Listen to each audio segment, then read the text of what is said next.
자, 우리가 바로 이전 영상에서 했던 화학에 이어서 생명과학 2학기 준비법에 대해서 한번 얘기해 보도록 하겠습니다.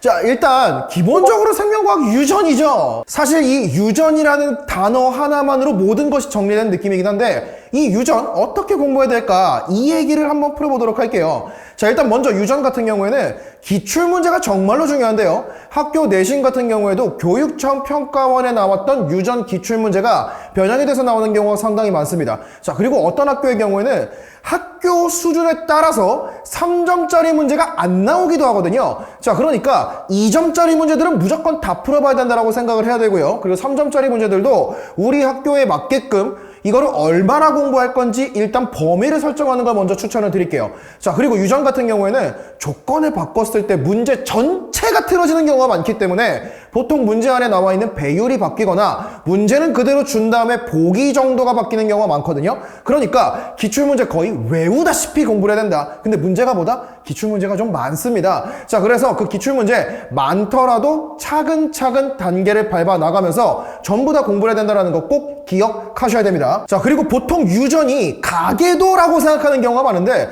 실제로 가계도 문제 그렇게 많이 나오진 않습니다.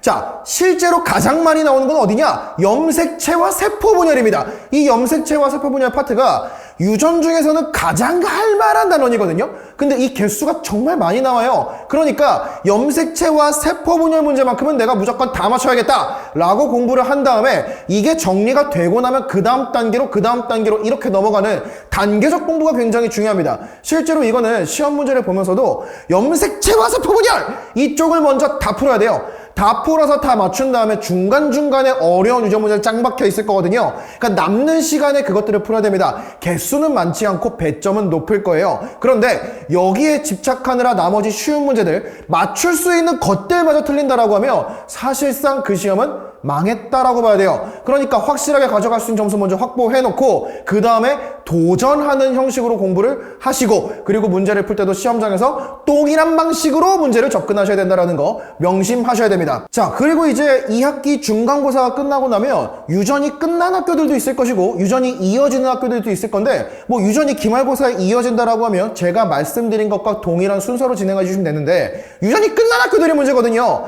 유전까지 잘 봤어요. 중간고사 잘 봤단 말이야. 정말 너무너무 열심히 공부를 했어. 그래서 좋은 점수를 받았는데 뒤쪽에 기말고사에 보는 생태계 파트 쉽다고 방심하다가 고꾸라지는 경우도 너무 많이 봤습니다. 그러니까 분명히 어려운 파트는 아니거든. 그런데 생각보다 외울 거 많습니다.